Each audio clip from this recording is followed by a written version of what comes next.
The Lilly Pilly is an Australian native, which can be from a small shrub to a very tall tree, and is part of the myrtle family, which includes other trees such as gum trees, tea trees, bottlebrush and clove, just to name a few. There are said to be over 50 different varieties of Lilly Pilly trees, and most will start to bear fruit within 3 to 5 years of growth. Some varieties, however, have been selectively bred to bear no fruit, so that it limits the amount of mess that they produce when it is in fruiting season.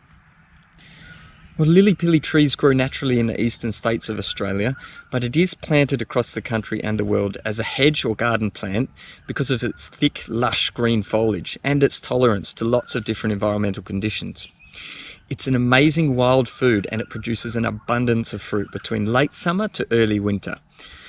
Many people do overlook the value of the fruit, but it is in fact a local Australian superfood, and as foragers we can celebrate the seasons when they are rich with fruit. The fruit goes by many different names, including Lilly Pilly, Ryeberry, Monkey Apple and Bush Cherry, just to name a few. We even have a friend who calls them the happy fruit because when the kids are sad, it really helps to make them happy again. Traditionally, the fruit was also known as the medicine berry by some of the Indigenous Australians, who would use the fruit for their dense vitamin and antioxidant properties. This would help keep their immune systems boosted and strong. The Lilly Pilly also contains strong essential oils, which are similar to the other trees in the myrtle family. And so the leaves and the fruit were crushed up and used for their antiseptic properties, both internally and externally. So as you can see, the Lilly Pilly has a thick, glossy, deep green foliage. The leaves are evergreen, so they're present year-round, and they grow in opposing pairs down the stem, as you can see there.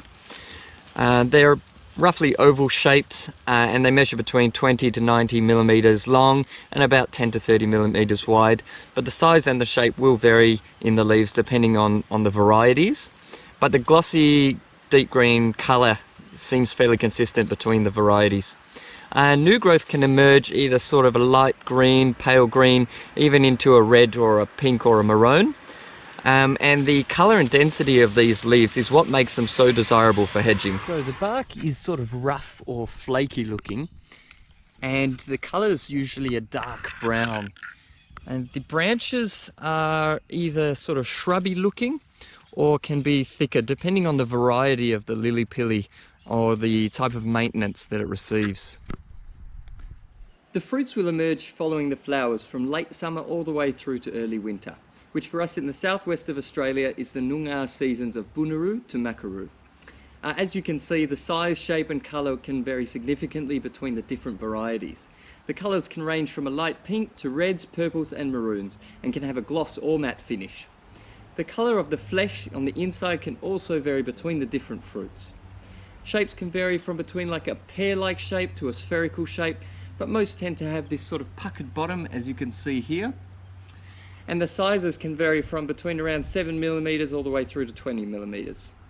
The taste will vary depending on the fruit variety and the maturity level of the fruit, but all are edible. And usually it will have a sort of tart or tangy taste with a mild sweetness to it. I personally like all of the ones that I've tried, but my favourite ones are definitely these darker purple ones. They're very sweet and tasty. So this here is the Lilly Pilly fruit up close. We've got a couple of different varieties here. Some of them are more round and then some of them are a bit more pear-shaped. Underneath you can see they're a bit puckered, and that's the same on both varieties there. And then the stem comes out of the top end here. Now I'm just going to cut one open here so you can see inside. So when I'm de-seeding them, I like to cut them horizontally. It's a bit easier to get the seed out. So as you can see inside, you've got the pulpy flesh, and there's your round seed as well. So there it is, the fruit up close. Pulpy flesh, the round seed, and there you have it. Lilly Pilly fruit up close. As we mentioned before, you can find them growing in the wild in the eastern states of Australia, and they generally grow along creeks and throughout the tropical environments, but due to their popularity as a hedging plant, they are commonly planted along boundaries, and so it's a good place to start looking. They are also sometimes planted as council trees and may be found in some public parks and spaces as well. These trees are easiest to find when the fruit is in season, so that you can spot the contrasting bright colours amongst the glossy green leaves. You can also try to find them when they are not in fruit by keeping an eye out for the thick glossy green foliage, and then make a note where they are so you can come back to them later when they're fruiting. As you can see here, the fruit does make a bit of a mess on the ground. But this is perfect for the urban forager, because when you're walking around it's easy to find them. Essentially this fruit is flagging the tree for you, because when you look up then you'll be able to see where the fruit's coming from. It is a fantastic urban foraging fruit because the fruit is often overhanging the boundary and free for the taking. Most people don't even know the value of the fruit, and so they're not concerned with you picking it either. But always seek permission before harvesting from inside the boundary, of course. So you don't really need any specific tools for harvesting Lilly Pilly fruit. Really all you need is like a basket or a bag or a bucket and your hands. The best way to harvest them is to either pick them individually or to grab them in clumps. So you can just pick them out one by one, put them in your basket, or you can hold your basket underneath the fruit and sort of rake them in. So because of their soft flesh, you do need to be gentle when you're harvesting. They can bruise really easily, and if you're trying to grab too many at a time, you might accidentally squish or bruise them. And this will really reduce the shelf life of the fruit. If you are harvesting them to use straight away, say if you're cooking them in a jam, then the bruising is not so bad. But if you're hoping to keep them for a while, then you really want to avoid bruising them where you can. If you want to avoid bruising, it's best to pick them individually. But if it doesn't really matter, then you can grab them in clumps. There's generally no issue with over harvesting fruit from the tree. It won't really affect the natural cycle of the tree, but if other people are harvesting from the same tree, it might be a nice idea to leave some for them too.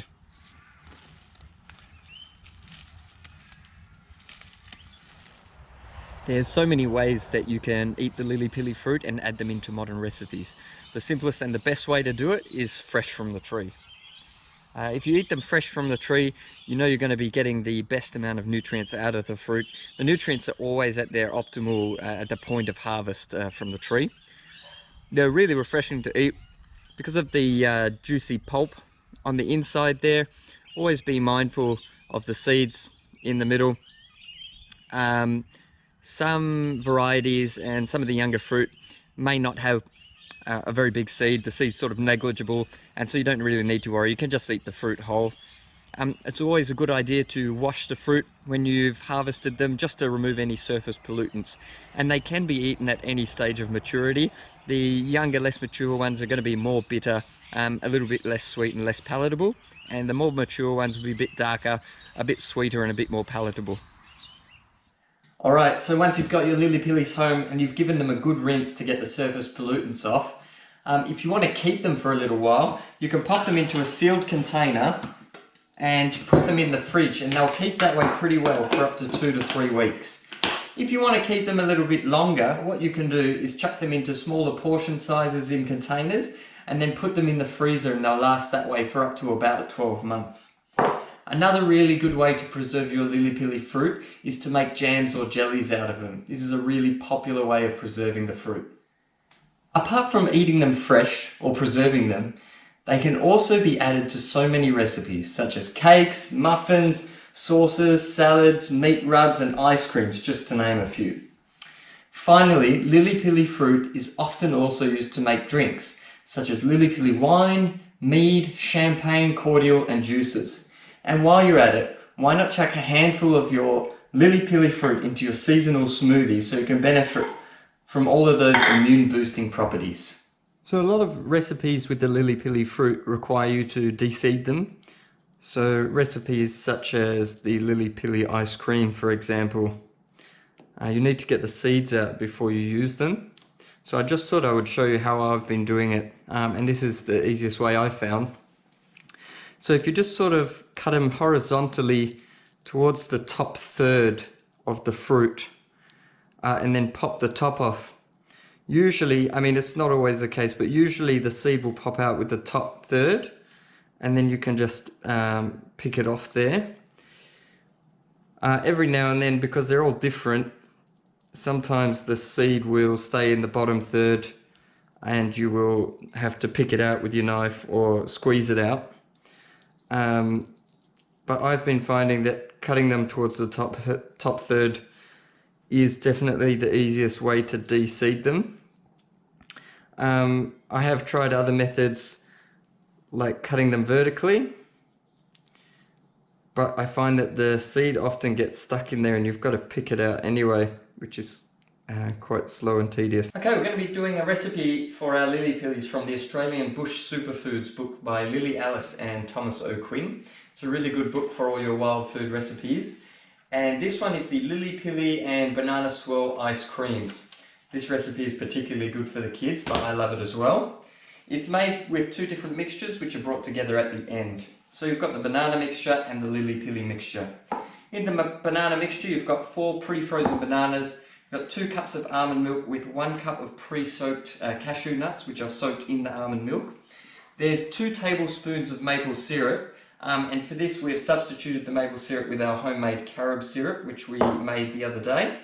That's also got 1 teaspoon of vanilla extract as well in there. For the Lilly Pilly part of it, you've got 1 cup of Lilly Pillies de-seeded. We've got a little bit extra in there. You've got 1 cup of almond milk, and you've got 1 tablespoon of the syrup for that as well. So we're going to blend up all the mixtures and then at the end pour them alternatingly into our molds here. And for the molds we're simply using some cups and some popsicles which will go in there. Okay, first up we're going to do the Lilly Pilly mixture. It's quite simple really. All you're going to do is pour your Lilly Pillies into a blender. And then add the liquids.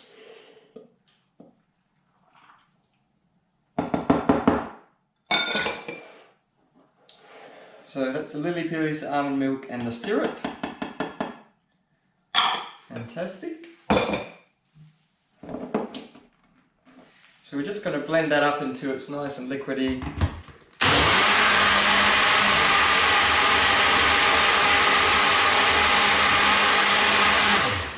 Too easy. Wow, look at that colour. Fantastic. That's the anthocyanins in there, which is the antioxidants that you're going to be getting from your Lilly Pillies. Now that's made a bit of a Lilly Pilly puree, you can see there. And I'm just going to set that aside so that we can do the next part, which is the banana mixture.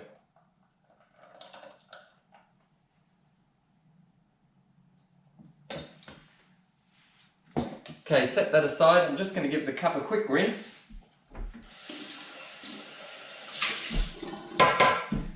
So next is the banana portion. My blender's not that big, so I'm going to do it in 2 lots. So first up, I'm going to put in a couple of the bananas. Fantastic. I'm going to put in about half of the almond milk and cashew nuts. And we'll just spoon in a few more of those cashew nuts. Now remember, these have been pre-soaked, these cashew nuts, for at least half an hour just to soften them up. And just going to put in half the syrup there. And I'll give that a blend.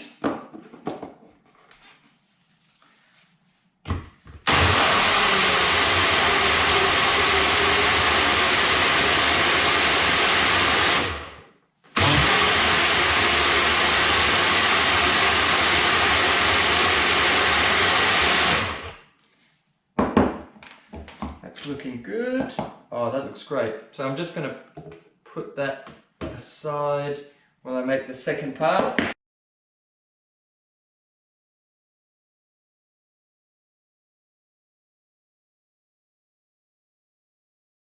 So now you can see we've got the base for the ice cream, which is the 2 different mixtures. You've got the Lilly Pilly puree and the banana puree.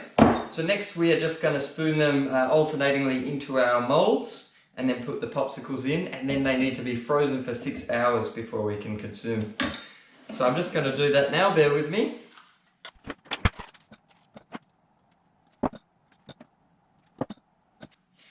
Once you've filled up your mold, just put your popsicle in, Just give it a little bit of a jiggle just to get that swirl effect. There you go, and that's one done. I'm going to go ahead and do the rest. You're going to want to aim for about 5 to 6 layers, so maybe 2 or 3 of each of the two mixtures. And I'm just going to go ahead and do that now.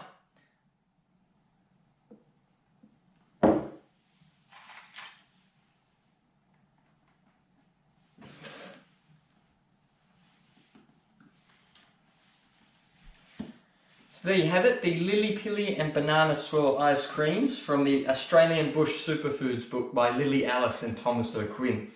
They need to go into the freezer for 6 hours to chill, and after that, bon appetit! If you want to keep your Lilly Pillies for a little bit longer and you don't want to use the fridge or the freezer, another option is to dehydrate them. Dehydrating Lilly Pilly fruits is a great way to preserve them. Basically, it'll take the moisture out and allow it to be stable at a room temperature for a longer amount of time. You've got a few options for dehydrating your Lilly Pilly fruit. One of them is to use a commercially bought food dehydrator like this one. You can also just use a standard fan-forced oven on a low temperature, or you can buy or improvise a solar dehydration device. If you are going to dehydrate your Lilly Pilly fruit, we do recommend that you de-seed them before you dry them out. It's just a little bit easier to get the seeds out before the flesh is dried. These commercially bought food dehydrators are a great piece of kit. They're really simple to use. Essentially all they are is a fan with a heating element that blows warm air through a series of racks to slowly dry out your fruit or veg. So to use it's quite simple. All you need to do is first de-seed your Lilly Pilly fruit, of course, and then spread it across the racks in a single layer. It's best not to overlap them because they'll dry a little bit better then, so just spread them out. There we go. Chuck the lid back on and then set it off.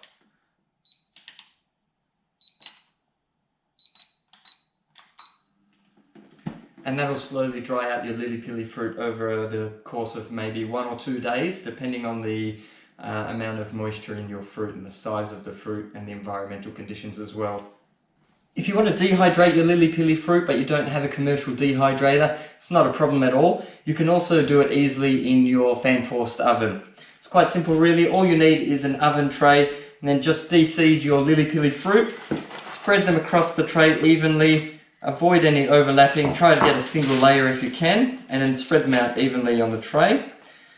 Then you want to put that in the oven between 30 and 50 degrees Celsius, and it will probably take between 1 and 3 days depending on the moisture content in your fruit.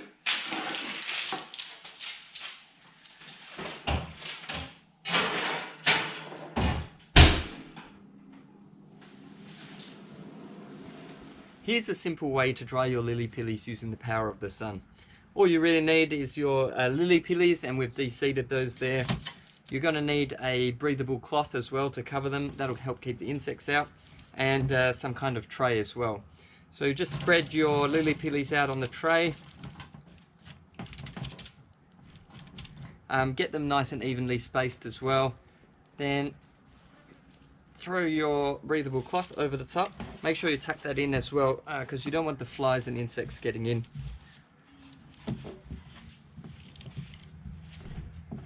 And then try to leave that in a really sunny spot for about 1 to 3 days, again depending on the environmental conditions and the moisture content in your Lilly Pillies. And that's how you use the power of the sun to dehydrate them. As we have mentioned before, the Lilly Pilly fruit was also known as the medicine berry to some of the Indigenous Australians who used to use the berry to help keep their immune system strong and working well. The fruit is packed full of vitamin A, vitamin E, vitamin C and vitamin B12 or folate. And also contains a lot of important minerals including calcium, potassium, zinc and magnesium.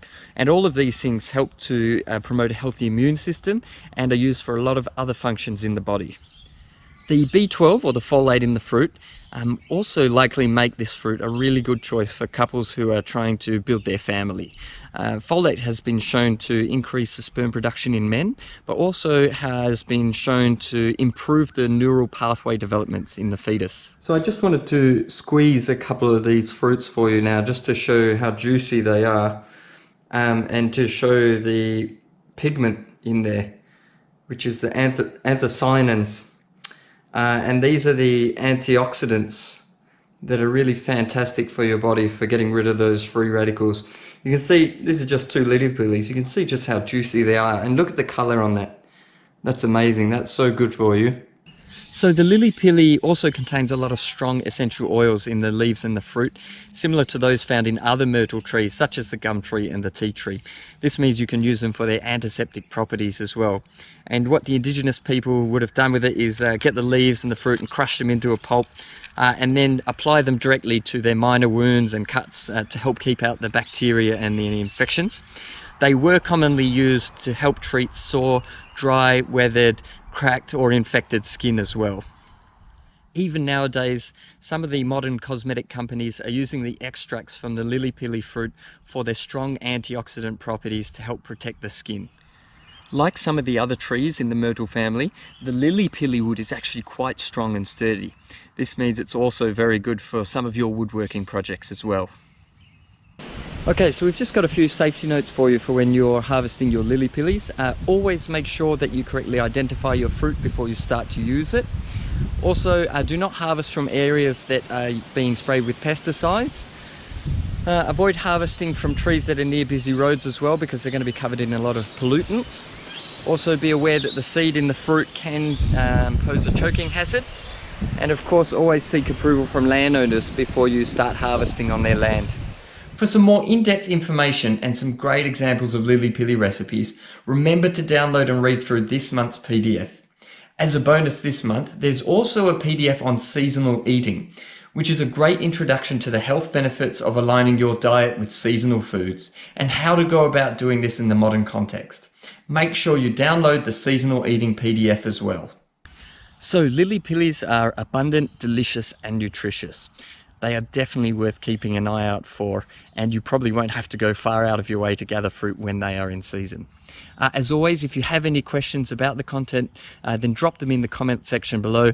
And if you found the content useful, then please tell your friends. Also, if you haven't done so already, make sure you follow us on our socials, Facebook and Instagram and YouTube, and also subscribe to our YouTube channel for bonus adventure content.